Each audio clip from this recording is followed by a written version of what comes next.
దీనికి సంబంధించి మరిన్ని లేటెస్ట్ అప్డేట్స్ అందించేందుకు మా కరెస్పాండెంట్ రాజేష్ లైవ్ లో రెడీగా ఉన్నారు.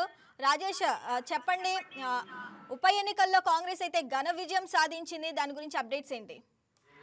ఖచ్చితంగా అయితే కాంగ్రెస్ పార్టీ చాలా ప్రతిష్టాత్మకంగా తీసుకుంది ఈ ఉప ఎన్నికకు సంబంధించి. ఎందుకంటే అటు కాంగ్రెస్ పార్టీ అధికారంలోకి వచ్చిన తర్వాత జరుగుతున్న రెండో ఉప ఎన్నిక, మొదటి కంటోన్మెంట్లో కూడా మొదటి ఉప ఎన్నికల్లో కూడా అటు కాంగ్రెస్ గెలిచింది. అయితే ఇది ప్రధానంగా అటు బీఆర్ఎస్కి సంబంధించి అభ్యర్థి చనిపోయింది, తర్వాత అది సెంటిమెంట్గా ఉంటుంది, బీఆర్ఎస్కి కలిసి వచ్చే అవకాశం ఉంటుందని కూడా అటు బీఆర్ఎస్ అనుకున్నప్పటికీ కూడా అటు కాంగ్రెస్ పార్టీ అభ్యర్థిని పోటీలో ఉంచడం పూర్తిగా అటు సీఎం రేవంత్ రెడ్డితో పాటు అందరం అటు డిప్యూటీ సీఎం బట్టి విక్రమార్క కావచ్చు, మిగతా మంత్రులు అందరూ కూడా చాలా ప్రతిష్టాత్మకంగా తీసుకున్నారు. అటు ప్రజలైతే సంతృప్తిగా ఉన్నారు కాంగ్రెస్ పార్టీ మీద, వాళ్ళ పాలన మీద అంటూ కూడా ఈ విజయం అనేది వాళ్ళకి చెప్తుందని చెప్పుకోవచ్చు. అయితే అభ్యర్థిని నిలబెట్టిన దగ్గర నుంచి ఎంపిక విషయంలో కావచ్చు, ప్రచార విషయంలో మాత్రం అటు సీఎం రేవంత్ రెడ్డి చాలా కీలకంగా మారారు. పూర్తిగా ఈ విజయానికి సంబంధించి ఆయన కీ రోల్ పోషించారని చెప్పుకోవచ్చు. ఇంకా అంతేకాకుండా ఓటింగ్ పర్సంటేజ్ కూడా మనం చూసుకున్నట్టయితే అంటే దాదాపు 48% ఓటింగ్ అనేది అక్కడ నమోదు కావడం, దాదాపు అంటే 4 లక్షల పైగా కూడా అటు జూబ్లీ హిల్స్లో ఓటర్లు ఉన్నప్పటికి కూడా 50% కూడా కాలేదు. అయితే పూర్తిగా ఏదైతే పర్సంటేజ్ అయ్యిందో అది మొత్తం కూడా కాంగ్రెస్ పార్టీకి అనుకూలంగా పడిందని చెప్పుకోవచ్చు. ఎందుకంటే నవీన్ యాదవ్ కూడా గతంలో 2 సార్లు పోటీ చేసి ఉండటం, ఓడిపోవడం, ప్రధానంగా అటు జూబ్లీ హిల్స్కి సంబంధించి యువత ఎక్కువ మంది ఉన్నారు. దాదాపు 18 నుంచి 19 సంవత్సరాలు ఉన్న యువత దాదాపు 3% ఉన్నారు. ఆ యువత కూడా ఒకసారి యువకుడైన నవీన్ యాదవ్కి చూద్దామని అన్ని కూడా ఆ ఓటింగ్ పడ్డట్టుగా కూడా కొంత సమాచారం అయితే అందుతుందని చెప్పుకోవచ్చు. అయితే ఇవాళ ఉదయం నుంచి కూడా దీనికి సంబంధించి కౌంటింగ్ ప్రారంభమైనప్పటి నుంచి కూడా పూర్తి స్థాయిలో కాంగ్రెస్ పార్టీకి సంబంధించిన అభ్యర్థి మెజారిటీని వస్తున్నారు. అటు పోలింగ్కి సంబంధించి ఆ విషయాలు కావచ్చు, అలాగే ప్రతి రౌండ్లో కూడా దాదాపు 3000 మెజార్టీ ఎక్కడ తగ్గకుండా కూడా వస్తున్నారు. అంటే ఒక రకంగా చెప్పుకోవాలంటే ఎగ్జిట్ పోల్స్ కూడా మనం అందుకోలేని అంచనానే ఈ విజయం అని చెప్పుకోవచ్చు. ఎందుకంటే ఎగ్జిట్ పోల్ కూడా దాదాపు 7 నుంచి 8,000 మెజార్టీతో గెలుస్తుంది అక్కడ కాంగ్రెస్ పార్టీ అని చెప్పినప్పటికి కూడా దాదాపు 25,000 పైగా కూడా ఓట్లు రావడం అనేది అటు పూర్తి స్థాయిలో వన్ సైడ్ ఓటింగ్ జరిగిందని చెప్పుకోవచ్చు. దానికి సంబంధించి సీఎం రేవంత్ రెడ్డికి అన్ని అంశాలు కలిసి వచ్చినాయి. అటు లోకల్గా ఉండే అటు ఎంఐఎం పోటీకి పెట్టకపోవడం అటు కొంత కలిసి వచ్చే అంశంగా ఉంది. అంతేకాకుండా అటు అజారుద్దీన్కి ఎమ్మెల్సీ పదవి ఇవ్వడం, అటు ముస్లిం మైనార్టీ ఓట్లు కూడా పూర్తిగా కాంగ్రెస్కి పడ్డాయి. అంతేకాకుండా లోకల్గా ఉండే కొంతమంది సెటిలర్స్ కావచ్చు, అలాగే కొంతమంది మహిళలు, యువత పూర్తి స్థాయిలో అక్కడ కాంగ్రెస్ పార్టీ అధికారంలో ఉంది. కాబట్టి రాబోయే రోజుల్లో సంక్షేమం అనేది అభివృద్ధి చెందాలంటే అటు అధికార పార్టీకి ఉంటుంది. కాబట్టి పూర్తిగా అటు కాంగ్రెస్ పార్టీకి ఈసారి వన్ సైడ్గా అటు ఓటర్లు వేశారు. ఇవన్నీ కూడా కాంగ్రెస్ పార్టీకి కలిసి వచ్చే అంశాలు అని చెప్పుకోవచ్చు. పూర్తిగా అక్కడ విజయానికి సంబంధించి కొద్దిసేపటి క్రితం 10 రౌండ్లో అయితే దీనికి సంబంధించిన కౌంటింగ్ అయితే జరిగింది. ప్రతి రౌండ్లో కూడా ఎక్కడా కూడా బీఆర్ఎస్ తమ ఆధిక్యం చూపలేదు, కనీసం పోటీ కూడా రాలేదని చెప్పుకోవచ్చు. ఎందుకంటే అటు బీఆర్ఎస్ కూడా ప్రతిష్టాత్మకంగా తీసుకుంది ఎన్నికకు సంబంధించి, అటు సానుభూతి సెంటిమెంట్ని ఉపయోగిద్దాం అనుకున్నప్పటికి కూడా అది ఎక్కడా కూడా వర్కౌట్ అవ్వలేదని చెప్పుకోవచ్చు. ఎందుకంటే అటు కాంగ్రెస్ పాలన మీద అటు ప్రజలు అసంతృప్తిగా ఉన్నారంటూ కూడా అటు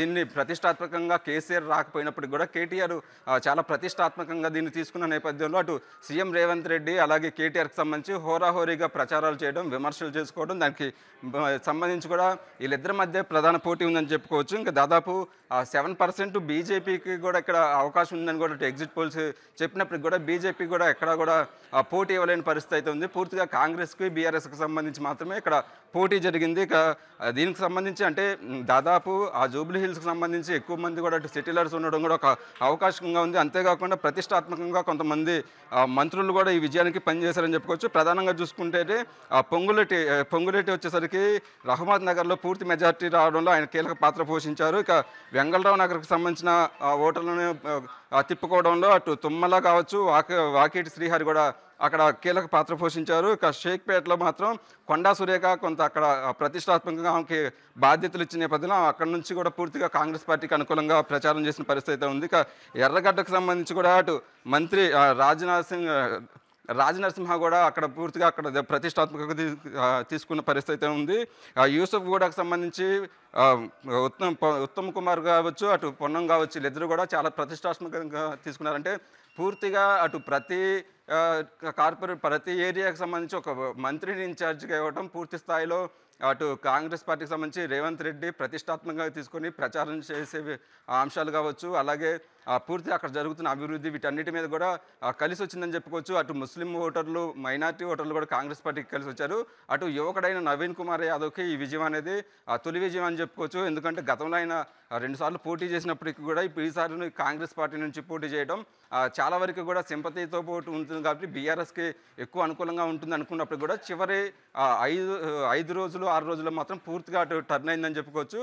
పూర్తిగా అక్కడ ఉన్న అన్ని అంశాలు సీఎం రేవంత్ రెడ్డికి కలిసి వచ్చినాయి. కొద్దిసేపటి క్రితమే జూబ్లీ హిల్స్కి సంబంధించిన బైపోల్ రిజల్ట్ కూడా కన్ఫర్మ్ అయిపోయింది. ఇంకా 25,000 మెజారిటీతో అటు నవీన్ యాదవ్ కూడా గెలుపొందారు. దీనికి సంబంధించి అధికారికంగా ఈసీ ప్రకటించాల్సి ఉంది. ఈ విజయంతో కొంత హైదరాబాద్లో అయితే అటు కాంగ్రెస్ పార్టీకి ఊపిరి పోసుకుందని చెప్పుకోవచ్చు. ఎందుకంటే గత ఎన్నికల్లో కూడా తెలంగాణకు సంబంధించి మిగతా జిల్లాల్లో కాంగ్రెస్ పార్టీ ఉన్నప్పుడు కూడా హైదరాబాదు లోకల్ సిటీలో అటు బీఆర్ఎస్కి పట్టుంది. లోకల్గా ఉండే ప్రతి దానికి సంబంధించిన వాళ్ళు గెలవటం కావచ్చు. ఆ బీఆర్ఎస్ అనేది గ్రేటర్ హైదరాబాద్లో పట్టుంది. ఇప్పుడు ఆ పట్టుని బీఆర్ఎస్ కోల్పోయిందని చెప్పుకోవచ్చు. పూర్తిగా కాంగ్రెస్ పార్టీ అటు గ్రేటర్ హైదరాబాద్లో పట్టు సాధించే విధంగా కూడా ఈ విజయం ఉందని చెప్పుకోవచ్చు. ఇంకా అంతేకాకుండా ఈ విజయం తర్వాత దీనికి సంబంధించి అటు కేటీఆర్ కూడా నందినగర్లో ఉన్న హౌస్కి అయితే ప్రస్తుతానికి చేరుకున్నారు. ఆ పార్టీకి సంబంధించిన ముఖ్య కార్యకర్తలతో కూడా ఆయన భేటీ అయ్యారు. ఈ బీఆర్ఎస్ ఓడిపోవడానికి అసలు ప్రధాన కారణాలు ఏంటి అని కూడా ఒక రివ్యూ చేస్తున్నట్టుగా తెలుస్తుంది. ఇంకా ఉత్సాహంలో అయితే కాంగ్రెస్ పార్టీ ఉందనుకోవచ్చు. ఇప్పటికే ఆ పార్టీకి సంబంధించిన ప్రధానమైన మంత్రులు కావచ్చు, నాయకులు కూడా ఇప్పటికే గాంధీ భవన్కి చేరుకున్నారు. గాంధీ భవన్లో అయితే సంబరాలు మొదలయ్యని చెప్పుకోవచ్చు. ఇవాళ సాయంత్రం దీనికి సంబంధించి అటు సీఎం రేవంత్ రెడ్డి కూడా ప్రత్యేకంగా మీడియాతో మాట్లాడతారు. పూర్తిగా అయితే నవీన్ యాదవ్ విజయానికి సంబంధించి ప్రతిష్టాత్మకంగా తీసుకున్నారు. దానికి సంబంధించిన దాంట్లో సీఎం రేవంత్ రెడ్డి అయితే సక్సెస్ సాధించారని చెప్పుకోవచ్చు. Shravani, Rajesh, thanks for the updates Rajesh.